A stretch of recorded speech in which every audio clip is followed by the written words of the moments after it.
Good morning students. अब हमारा exercise पिछले क्लास में आपको मिला था बनाने के लिए एक्सरसाइज 7D। अब हमको पढ़ना है एक्सरसाइज 80। देखिए क्वेश्चन बुक निकालिए। Write the following numbers as the product of prime factor. Question कर रहा है कि प्राइम फैक्टर को प्रोडक्ट के फॉर्म में लिखने के लिए तो एज लाइक एलसीएम की तरह इसको करते हैं।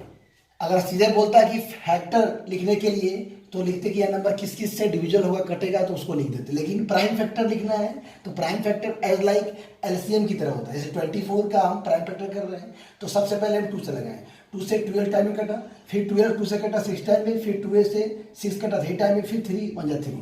अब इसको हम लिख सकते हैं 2 इंटू 2 इंटू 2 इंटू 3, यानी इस 24 का हम प्राइम फैक्टर किए जिसको हमने प्रोडक्ट के फॉर्म में लिखा।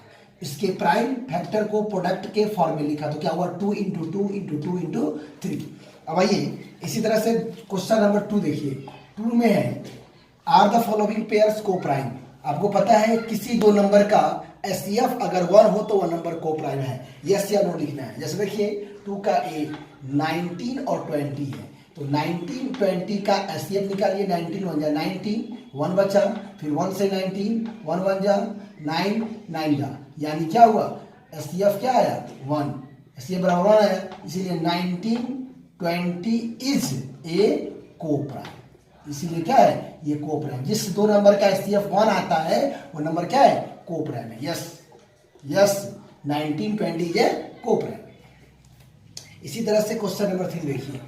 क्वेश्चन नंबर 3 में है कि find all the common factors of each group of the numbers hence find their HCF. कहता है पहले कि जो जो ग्रुप में दिया हुआ है उस नंबर का पहले फैक्टर लिखिए, तब कॉमन फैक्टर निकालिए, उसके बाद उसका एससीएफ निकालिए।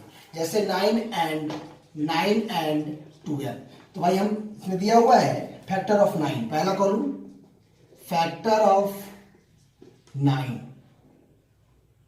फिर दूसरा फैक्टर ऑफ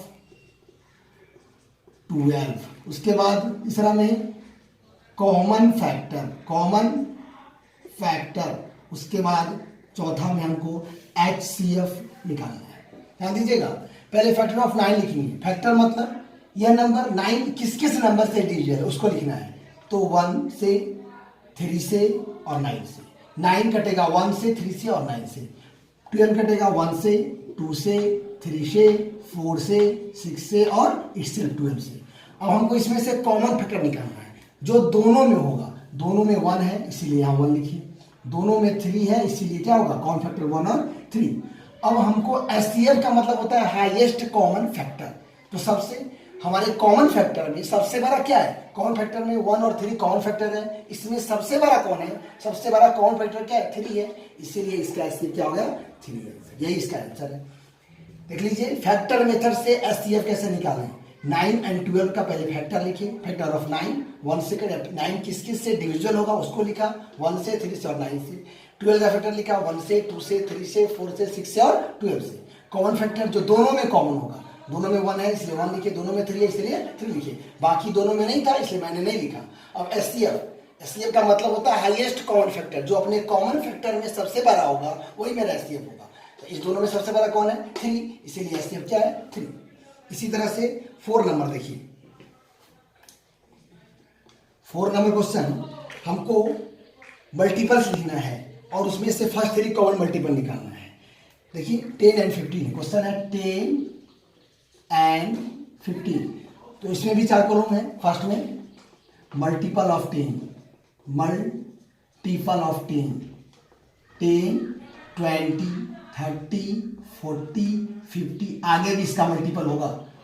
इसी तरह से दूसरा है मल्टीपल ऑफ 15, मल्टीपल ऑफ 15 15 30 45 और 60 डॉट डॉट, यानी किसी भी नंबर का इनफाइनाइट मल्टीपल हो सकता है।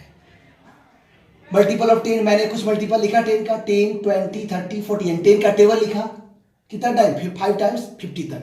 इसी तरह से 15 का टेबल लिखा 4 टाइम्स 60 तक। अब इसमें से निकालना है common multiple, common multiple, common multiple, उसके बाद हमारा निकलेगा एलसीएम 4 टाइम में। आइए, तो मैंने 10 का मल्टीपल भी लिख दिया, 15 का मल्टीपल लिख दिया। सबसे देखिए कि इसमें हमको 3 को कॉमन मल्टीपल लिखना है। क्वेश्चन कर रहा है write find the first 3 common multiple of the number in each pair with the help of find their LCM. कहता है कि 3 को कॉमन मल्टीपल लिखना है। तो पहला, सबसे पहले किसी भी चीज का कॉमन मल्टीपल निकालना हो तो मल्टीपल आपने लिख दिया। मल्टीपल लिखने के बाद इसमें सिर्फ सबसे पहले ढूंढना कि फर्स्ट कॉमन कौन आ रहा है। तो फर्स्ट कॉमन 10 नहीं है, 20 नहीं है, 30 है, इसलिए फर्स्ट कॉमन क्या है 30। एक वो हमको कॉमन मिल गया, हम उससे हम कितना भी कॉमन लिख सकते हैं। जैसे हमारा फर्स्ट कॉमन क्या निकला, दोनों में 30 है, तो हमको क्या वो कॉमन निकालना है 3 कॉमन मल्टीपल निकालना है। तो 30 का टेबल 3 टाइम लिख दो, 30 2 जा 60 और 3 जा 90। ध्यान दीजिएगा 10 एंड 15 का कॉमन मल्टीपल 3 लिखना था और उसका एलसीएम निकालना था। सबसे पहले ध्यान देंगे मल्टीपल ऑफ 10 मैंने लिखा, ये डिफरेंट नहीं है कि 10 का मल्टीपल हम 10 टाइम्स लिखेंगे, ऐसा जरूरी नहीं है। ना कि 15 का मल्टीपल 10 टाइम लिखेंगे, ये भी जरूरी नहीं है। 10 का मल्टीपल हमने 5 टाइम लिख दिया, 10 का यानी 10 का टेबल 5 टाइम्स। 15 का मल्टीपल लिख दिया 4 टाइम्स, 60। अब मैंने इसमें अगर नहीं हमको मिलता तो फिर आगे हम इसका मल्टीपल लिखते। हमने यहाँ देखा कि दोनों का मल्टीपल फर्स्ट में मेरे दोनों में 30 मिल गया, तो 30 सिर्फ एक मल्टीपल अगर आपको मालूम हो जाए तो आप इससे उस नंबर का 3 मल्टीपल, 4 मल्टीपल, 5 मल्टीपल्स भी आप निकाल सकते हैं। हमको एक मल्टीपल 30 मालूम हो गया। अब इसमें 30 जब मालूम हो गया तो हमको 3 मल्टीपल लिखना था, तो मैं 30 का टेबल लिखा, 31 जा 32 जा 60, 33 जा 90। इसी तरह से आप ये निकालिएगा कि कॉमन मल्टीपल लिख देंगे। कॉमन मल्टीपल में फर्स्ट कॉमन निकालने की कोशिश करेंगे। अगर फर्स्ट कॉमन निकल गया तो आपको 2 को कॉमन मल्टीपल निकालना कहे तब, या 4 को कहे तब, या 5 को कहे तब, जितना कॉमन मल्टीपल निकालने के लिए बोलेगा उसका टेबल उतना टाइम्स लिख देंगे। तो मैंने भी वही कर दिया। अब एलसीएम का मतलब क्या होता है, lowest common multiple. Lowest common multiple यानी अपने कॉमन मल्टीपल में जो सबसे छोटा होगा वही मेरा एलसीएम होगा। तो लोएस्ट कॉमन मल्टीपल में सबसे छोटा कौन है 30, इसीलिए एलसीएम क्या होगा 30। इसी तरह से 4 नंबर बना लेंगे। प्रॉब्लम होगा पूछ सकते हैं नेक्स्ट क्लास में, या व्हाट्सएप कर सकते हैं क्वेश्चन सर ये नंबर प्रॉब्लम है।